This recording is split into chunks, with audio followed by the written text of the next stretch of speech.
नमस्कार, news for nation में आपका स्वागत है। मैं हूं दना। बिहार में विधानसभा चुनाव भले ही खत्म हो गए हैं, लेकिन राजनीतिक पार्टियों में दल बदल की प्रक्रिया अभी भी शुरू है। आज बिहार के राजनीति के लिए बड़ा दिन है। लोजपा के कई ऐसे नेता जो हैं वो आज जदयू का दामन थामने वाले हैं।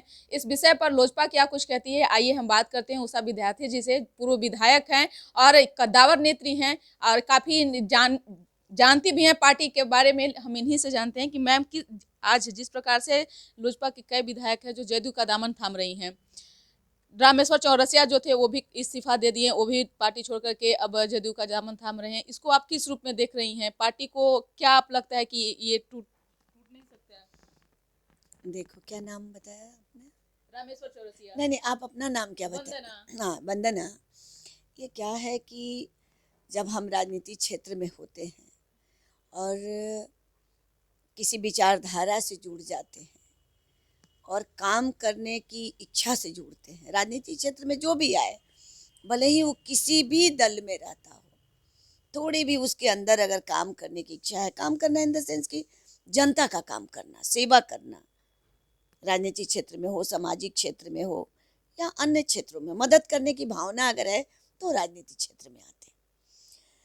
अब उसमें हम भी अखबारों में देख रहे हैं, सुन रहे हैं कि कल कुछ लोजपा के लोग हैं वो ज्वाइन कर रहे हैं। जैसा आप रामेश्वर चौरसिया जी के बारे में कल इस्तीफा सुना तो है, लेकिन वो ज्वाइन कर रहे हैं कि नहीं कर रहे, उनकी कोई बात होगी वो तो बताएंगे।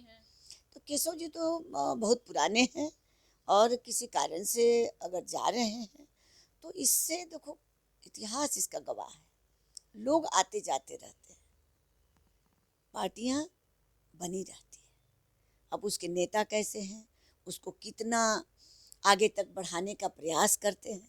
अब लोजपा से लोग जा रहे हैं, इसका मतलब यह नहीं है कि लोजपा के जो तथागत वोटर हैं वो चले जाएंगे। इससे पार्टी टूट नहीं सकती है।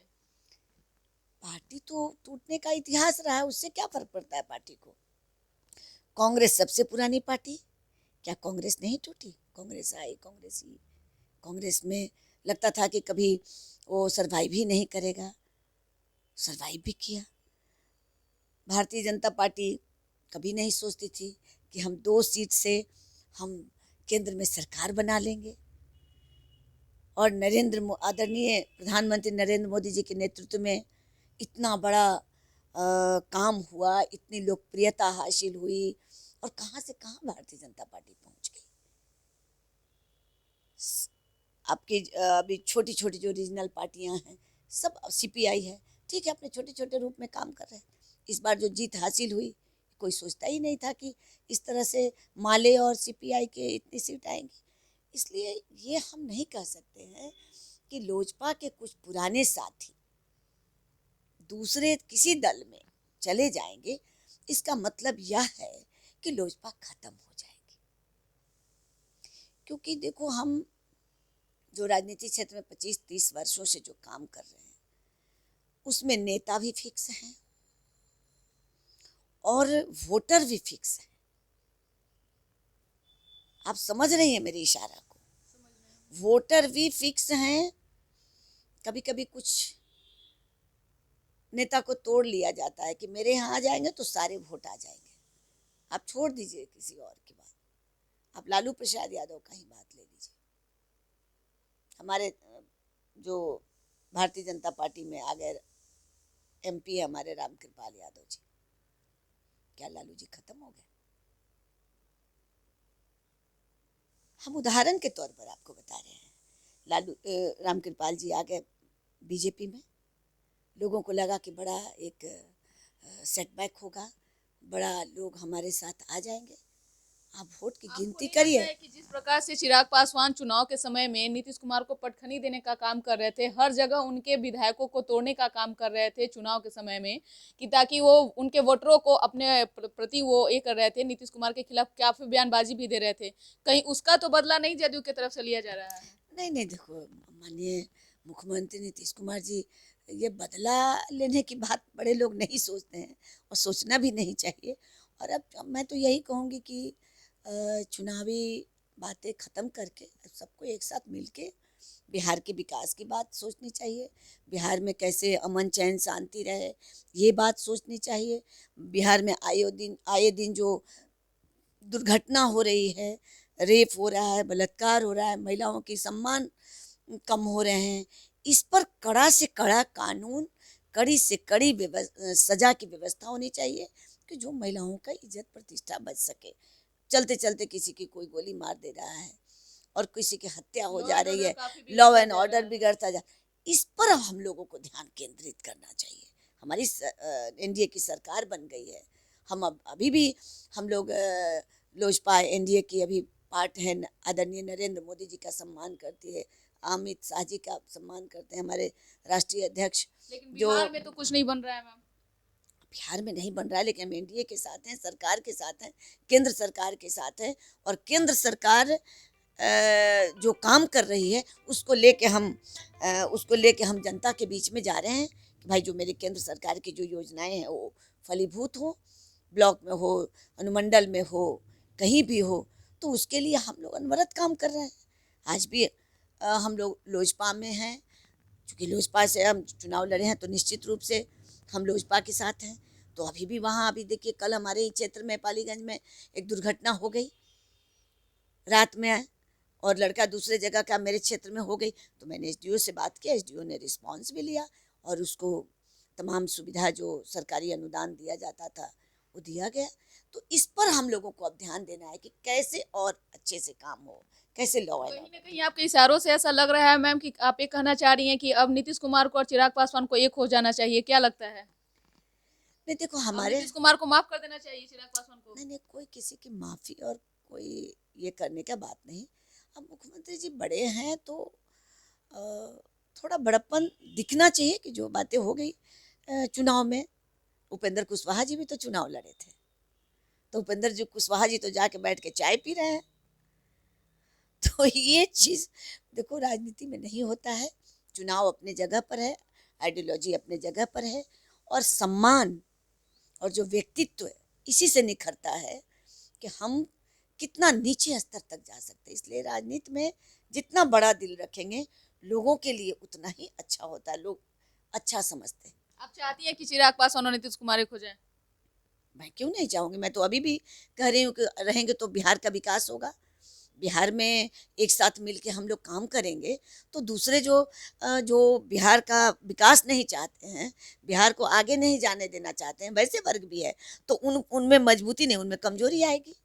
तो मैं तो निश्चित रूप से चाहूँगी कि सब लोग मिल कर के एनडीए और मजबूत हो, एनडीए के साथ मिल कर के बिहार का विकास हो, देश का विकास हो, और नरेंद्र मोदी के नेतृत्व में जैसे पूरे भारतवर्ष का हम लोग आगे अपने देश विदेशों में नाम। क्या आपको लगता है कि चिराग पासवान एक युवा हैं, अब चिराग पासवान को नीतीश कुमार के पास जाकर सभी बातों को सुलझाना चाहिए?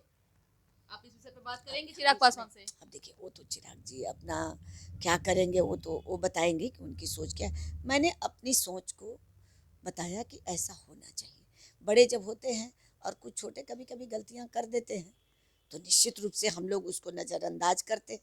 तो उसी तरह से पार्टी भी चलती है, पार्टी भी कोई पार्टी हो, एक परिवार की तरह अगर नहीं चलेगा तो वो पार्टी ठीक से काम नहीं कर पाती है। तो इसलिए अब तो सोचेंगे, बैठेंगे। मुझे जो लगा, और मैं जितना जानती हूँ नीतीश कुमार जी को, मैंने उनके साथ काम किया है, मैंने उनके साथ संघर्ष किया है, मैं जानती हूँ कि वो दिल के बुरे नहीं। क्या आए दिन आप बात करते हैं। में जा सकती हैं मैम? आए दिन? देखो ये चीज़ तो कहा नहीं जा, अभी तो मैं जहाँ हूँ वहाँ हूँ और अभी रहूँगी, और स्वाभिमान से समझौता नहीं करूँगी। मेरा अगर स्वाभिमान होता, ऑफर आएगा तो जा सकती हैं? कोई ऑफर कोई कुछ देता नहीं है और कुछ होता नहीं। मान सम्मान सबसे बड़ा चीज़ है, सम्मान के साथ समझौता नहीं। जो हम 30 वर्षों से पार्टी का काम कर रहे थे और एक आइडियोलॉजी थी कि राष्ट्र, राष्ट्रीयता, भारत माता, इसको लेके हमने ABCD से शुरू किया। लेकिन कभी कभी स्वाभिमान को जब धक्का लगता है तो आदमी लेकिन अपने नीतीश कुमार हमेशा महिलाओं की बात करते हैं। आपको नहीं लगता कि अब महिला अब असुरक्षित महसूस कर रही है? आए दिन जो है वो जिस प्रकार से पहले जो नीतीश कुमार का एक चेहरा था कि महिलाओं के लेकर के काफी सशक्त थे, पर अब वो धीरे धीरे कमता नहीं जा रहा है? आपको नहीं लगता है?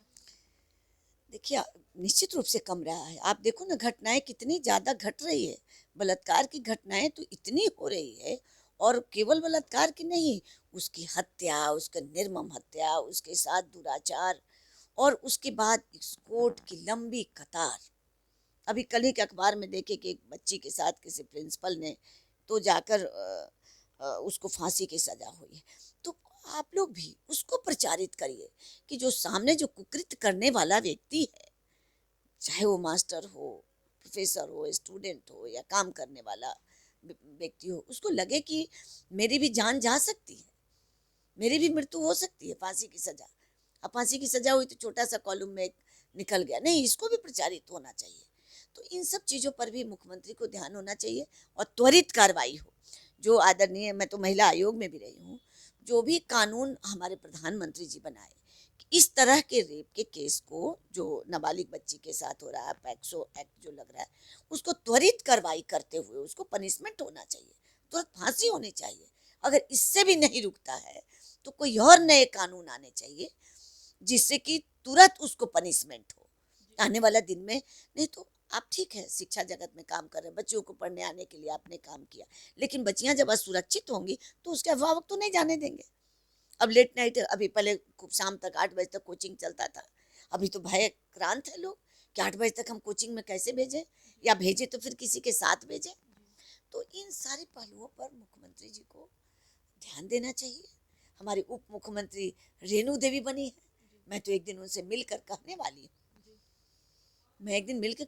हूँ, कि आप सदन के अंदर इस बात को उठाइए कि आखिर हमारी बेटियां कैसे सुरक्षित रहेंगी, उनके लिए नए कोई कानून लाइए, नई चीज करिए कि एकदम कोर्ट का अलग से फास्ट ट्रैक कोर्ट जो प्रधानमंत्री जी का था उसको लागू हो। नहीं लागू हो तो आप लोग बोलिए, हम लोग तो बोलते ही रहते हैं। देखो सब जगह, आज मैं किस पार्टी में हूँ, महिलाओं के लिए, बच्चियों के लिए और शिक्षा, ये 3 मेरे तो हृदय के टुकड़े हैं कि शिक्षित होंगे तो हम सब चीज़ अवेयर रहेंगे, तो शिक्षा भी जरूरी है, और अवेयर रहेंगे तो मेरी प्रतिष्ठा सम्मान बेटियों का बचेगा।